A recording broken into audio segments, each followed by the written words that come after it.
ಖುಷಿ ಆಗುತ್ತೆ ಸರ್. ಅಂದ್ರೆ ನಾವು ಸಿನಿಮಾ ಮಾಡಿದಾಗ ಒಂದು ಇಂಟೆನ್ಷನ್ ಇಟ್ಕೊಂಡು ಮಾಡಿರ್ತೀವಿ, ಅದನ್ನೆಲ್ಲ ಸಿನಿಮಾ ಕನ್ವೆ ಮಾಡಿದಾಗ ಜನಕ್ಕೆ ಆ ಪ್ರೀತಿ ತಲುಪಿಸಿದಾಗ ಕ್ಯಾರೆಕ್ಟರ್ ಜೊತೆ ಹತ್ತಾಗ ನಕ್ಕಾಗ ನಮ್ಗೆ ತುಂಬಾ ಖುಷಿ ಆಗುತ್ತೆ. ನಮ್ಮ ಟೀಮ್ ಇಡೀ ಟೀಮಲ್ಲಿ ಇದ್ದೀವಿ, ಸೊ ಒಳ್ಳೆ ರೆಸ್ಪಾನ್ಸ್ ಸಿಗ್ತಿದೆ. ನಾನು ಸಿಕ್ಕಾಪಟ್ಟೆ ಎಮೋಷನಲ್ ಆದೆ. ಕ್ಲೈಮ್ಯಾಕ್ಸ್ ಆದ್ಮೇಲೆ ಜನ ತಗೊಂಡಿದ್ದ ರೀತಿ ಆಗಿತ್ತು. ಅವರು ನನಗೆ ಬಂದ್ಬಿಟ್ಟು ಹೇಳಿದಾಗ ಕ್ಯಾರೆಕ್ಟರ್ ಹೀಗಿತ್ತು, ಡ್ಯಾನ್ಸ್ ಚೆನ್ನಾಗಿತ್ತು, ನೀವು ಇಲ್ಲಿ ಮಾಡಿದ ಸೀನ್ ಪರ್ಫಾರ್ಮೆನ್ಸ್ ಚೆನ್ನಾಗಿತ್ತು ಅಂತ ಹೇಳಿದಾಗ ಸಿಕ್ಕಾಪಟ್ಟೆ ಖುಷಿ ಆಗುತ್ತೆ. ಈ ಸಿನಿಮಾನ ಇನ್ನಷ್ಟು ಜನಕ್ಕೆ ತಲುಪಿಸ್ಬೇಕಂತ ಇನ್ನ ಮನ್ಸಾರೆ ತಂದೆ ಏನ್ ಹೇಳೋದು ಸಿನಿಮಾ ನೋಡಿ? ತಂದೆ ಎಲ್ಲರೂ ಅವ್ರ ತಂದೆ ಅಂದ್ರೆ ಮಗ ಸಿನಿಮಾ ಮಾಡಿದಾಗ ತಂದೆಗೆ ಸಿಕ್ಕಾಪಟ್ಟೆ ಖುಷಿ ಆಗೇ ಆಗುತ್ತೆ. ಜನಗಳು ಹೇಳ್ಬೇಕು, ಜನ ಇಷ್ಟಪಡ್ತಿದ್ದಾರೆ, ಇನ್ನಷ್ಟು ಜನಕ್ಕೆ ತಲುಪಿಸ್ಬೇಕಂತ ಉದ್ದೇಶ ಇದೆ. ಸ್ಕ್ರೀನ್ ಮೇಲೆ ತಾಯಿ ಮಗನ ಸೆಂಟಿಮೆಂಟ್ ತುಂಬಾ ಪ್ಲಸ್ ಪಾಯಿಂಟ್ ಆಗ್ತದೆ. ನಿಮ್ಮ ತಾಯಿ ಪಾತ್ರ ಅಂತ ನೋಡಿದಾಗ ನೀವು ಸ್ಕ್ರೀನ್ ಮೇಲೆ ಇಲ್ಲ, ಇದಕ್ಕೋಸ್ಕರನೇ ನಾವು ರಿಹರ್ಸಲ್ ಆಗಿರ್ಲಿ ಎಲ್ಲದೂ ಮಾಡೋದು.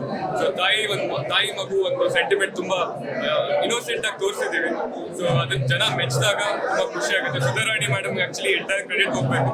ಅವ್ರ ಜೊತೆ ವರ್ಕ್ ಮಾಡಿದ್ದು ತುಂಬಾ ಖುಷಿ ಆಯ್ತು. ಅವರು ತುಂಬಾ ಕೊಲಾಬ್ರೇಟಿವ್ ಆಗಿದ್ರು. ಏನೇ ಮಾಡಿದ್ರು ಅವರು ಇಲ್ಲ ಅಂತ ಹೇಳ್ತಿರ್ಲಿಲ್ಲ. ಅವ್ರ ಐಡಿಯಾಸ್ ಕೊಡ್ತಿದ್ರು.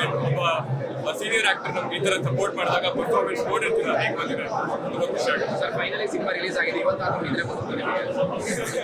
ನಿನ್ನೆ ರಾತ್ರಿ ಎಲ್ಲ ನಿದ್ದೆ ಮಾಡಿಲ್ಲ. ಜನರು ಪ್ರೀತಿ ನೋಡಿ ಸಿಕ್ಕಾಪಟ್ಟೆ ಖುಷಿ ಆಗ್ತದೆ. ಇವತ್ತಿಂದ ಒಳ್ಳೆ ನಿದ್ದೆ ಬರುತ್ತೆ ಅಂತ ನಮ್ಗೆ. ಇಲ್ಲ ನೆಕ್ಸ್ಟ್ ಊರಿಗೆ ಹೋಗ್ತೀರಾ ಇಲ್ಲ ನಿಮ್ಮ ಮನೇಲೆ ಮಾಡ್ಕೊಳ್ತೀರಾ? ಇಲ್ಲ, ನೆಕ್ಸ್ಟ್ ಡೆಫಿನೆಟ್ಲಿ ನಾನು ತುಂಬಾ ಥಿಯೇಟರ್ ವಿಸಿಟ್ಸ್ ಇದೆ. ಎಲ್ಲ ಥಿಯೇಟರ್ಗೆ ಹೋಗ್ಬಿಟ್ಟು ಜನನ ಮೀಟ್ ಮಾಡ್ಬೇಕಂತ ತುಂಬಾ ಆಸೆ ಆಗ್ತಿದೆ. ಸರ್, ಫೈನಲಿ ಪ್ರೇಕ್ಷಕರಿಗೆ ಏನು ಹೇಳ್ತಾರೆ? ನೋಡ್ತಿರ್ತಿರೋ ಪ್ರೇಕ್ಷಕರು. ಸೊ ನಿದ್ರಾದೇವಿ ನೆಕ್ಸ್ಟ್ ಡೋರ್ ಎಲ್ಲಾರ್ನು ಇವತ್ತು ಅನುಪಮ ಥಿಯೇಟರ್ ಅಲ್ಲಿ ಎಲ್ಲಾರ್ನು ಅಪ್ಕೊಂಡಿದೆ, ತುಂಬಾ ಪ್ರೀತಿ ಕೊಟ್ಟಿದೆ. ಸೊ ದಯವಿಟ್ಟು ನಿಮ್ಮ ಹತ್ತಿರದ ಚಿತ್ರಮಂದಿರಕ್ಕೆ ಹೋಗ್ಬಿಟ್ಟು ನಿದ್ರಾದೇವಿ ನೆಕ್ಸ್ಟ್ ಡೋರ್ ನೋಡಿ ಪ್ರೀತಿಯಿಂದ ಅಪ್ಕೊಳ್ಳುತ್ತೆ. ನಿಮ್ಗೊಂದು ಇದೊಂದು ವಾರ್ಮ್ ಹಗ್ ಅನ್ಸುತ್ತೆ. ದಯವಿಟ್ಟು ಸಪೋರ್ಟ್ ಮಾಡಿ.